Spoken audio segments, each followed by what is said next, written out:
Oh, that could be it. First throw. Oh my.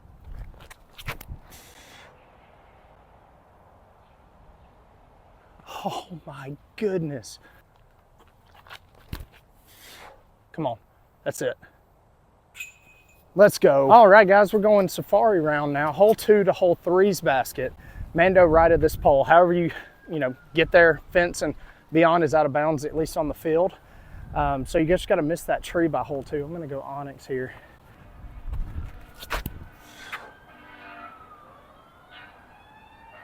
Oh, right in front of it. That is exactly what you want. All right, I got the onyx in a pretty good spot. I'm going to go onyx once again. See if I can get this one out wide and hopefully get myself up there for a putt. Got a tailwind right this second. Oh, it might be out too wide. Come on, fade in there. Hopefully that's not too deep. It might be too deep. I think I threw that a little too flat. All right, got the onyx up here in a great spot. I thought I went too deep, but it actually stalled out a little bit. A B on my disc. All right, that's gonna put us 10 for 10. It's one of the easier birdies to get, at least on the safari course. So not an easy one, but one of the easier ones anyway. All right, now we're up to another par 4, going from hole 4's tee to 7's basket. Probably plays 700-ish feet. I'm not exactly sure, but somewhere in that range. Got to get something down there. You want to have a clean second shot, so it's all about placement on this one. I'm going to go with the Faro. I think the Faro just shapes really nice for this particular type of shot. See if I can get a rip out there and get this a pretty long way down the fairway.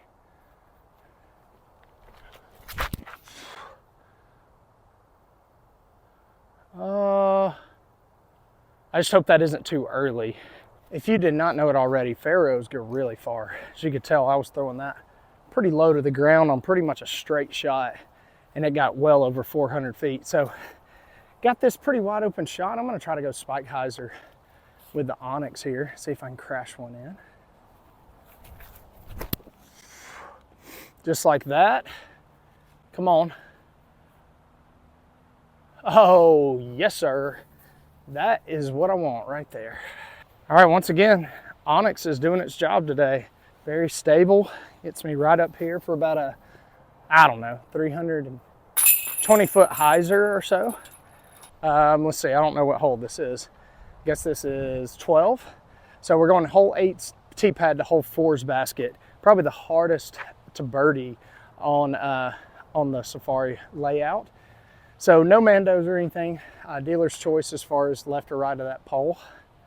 I'm gonna go Venom, and I'm gonna try to flex this one and see if I can get some late fade coming back. It is a pump to get there. Probably plays just over 400 feet.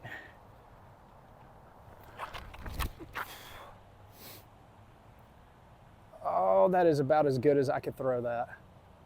Dude, that is the best forehand I've, We're gonna do something fun. We're gonna go Osprey roller here.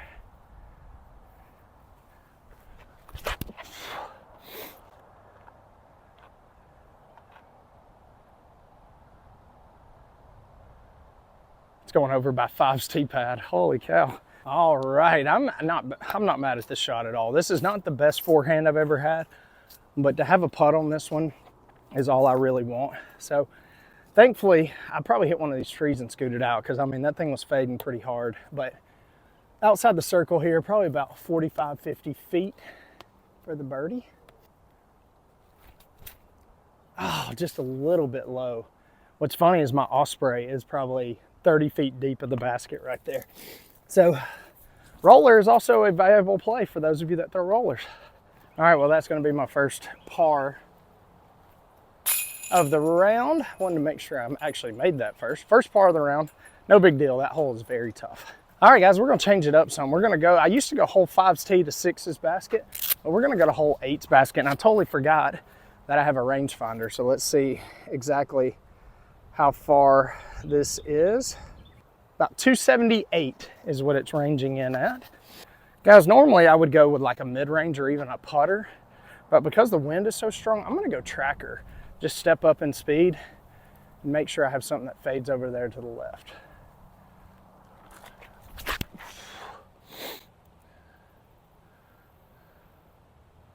That held up.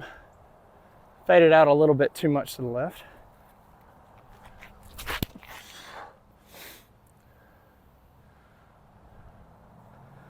All right, got the tracker over here, which was my first shot, and then I threw the Raptor, which is right next to it.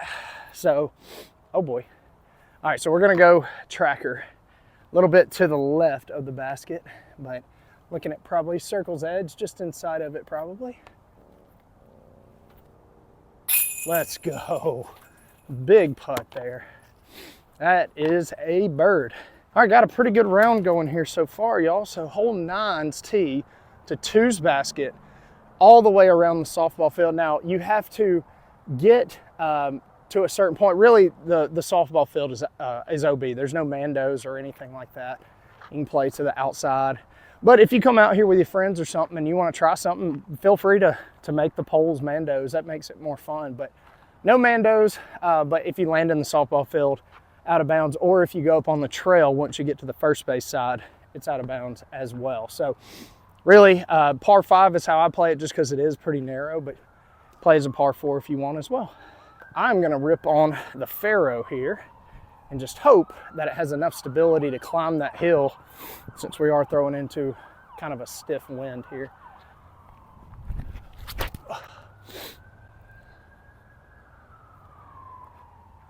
All right, guys, I'm gonna go ahead and apologize for the camera angle. There's not a great place to film here. I'm just gonna try to go Captain's Raptor over the field and just make sure I stay in the fairway here. Yep, that should be just about right. Might be a little bit up on the hill. Yep, just a little bit, but it is safe, and that is perfectly fine. All right, got the Captain's Raptor, like I said, up here on the hill. And y'all, it is very, very windy. It feels like it just gets windier and windier. So I'm gonna go machete, just try to chip this up, get me up there close.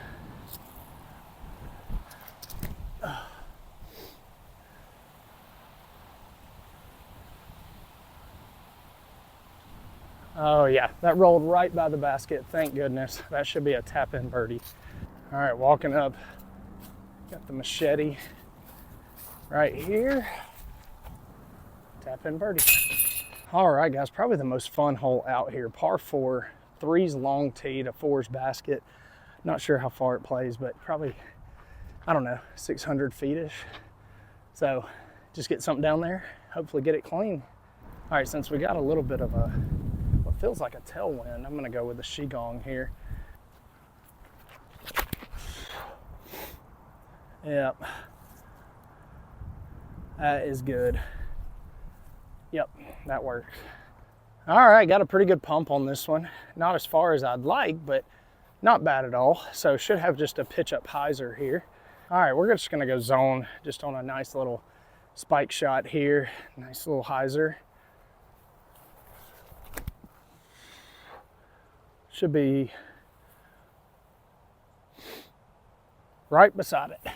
Got the zone up here. This is exactly what I'm looking for. That is gonna work. Another birdie on the board. Another par 4 here. This is an eagleable par 4, but you have to really get the right shot shape on this one.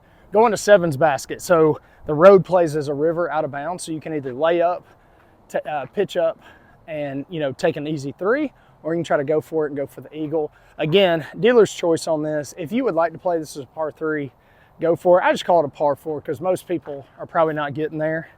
I've gotten the eagle maybe twice, but most of the time it's a birdie opportunity. One of the main things that makes this shot tough, which I am gonna work on, is clearing out some of this so there's a better run up, because right now the run up is not really designed for a long shot. So let's see what we can get here. That is gonna be short. Didn't quite get the power. Hopefully that's not out of bounds. All right, guys, went out of bounds here. Yeah, my disc is in the road a little bit over here, so I'm just gonna play this and try to pitch up and get my par. Yep, that will work for the par. All right, hole 17 is from 8's tee pad, and we are going to 5's basket. So I like to play Mando right of the pole, but again, play it however you want. I'm going Mando right of the light pole. have something that skips over there, hopefully. All right, I'm gonna go back to this Gould just because I want to throw something that's overstable, but has the speed on the hyzer to really get over there and fight this wind. Just like that.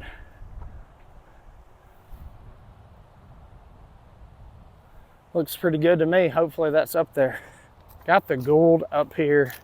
I've been liking this disc, man. It just has a good flight, nice and fast without being too overstable. That's a good one to get the birdie on. All right, let's go on to hole 18 here. All right, hole 18, I'm standing behind the camera because we're going from 6's tee to 9's basket. Now, the reason I want to show you from behind the camera is you can play it normally like how you would hole 6, except go up higher and try to land over here by 7's tee a little bit, or you can take the sneaky gap, try to get something that goes over to the right down there by 9's tee. A little bit riskier, but a lot of fun. All right, you already know I'm gonna go the aggressive route. I'm gonna go faro, just because I think when I release this, just because I don't have a great run up, try to release it a little bit flatter. Hopefully can get some turn on this thing. Ooh, that is a bad shot. But I think it's gonna be okay. It's gonna work out.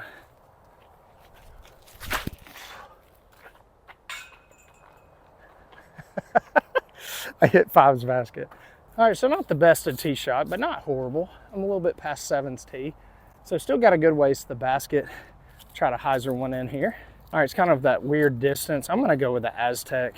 Should be a good in-between. Try to keep this low out of the wind.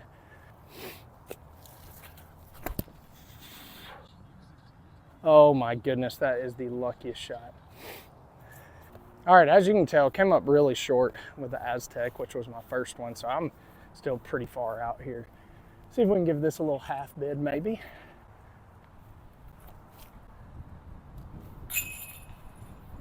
You are kidding me. Guys, that was absolutely insane. Great way to end a great round out here. If you are local, come out here and try the safari layout. Let me know what you think and if you would play it any different. Y'all, beautiful day out here today. Got the ace on the front 9. Good shooting on the safari layout. But guys, thanks for watching. Catch you in the next one.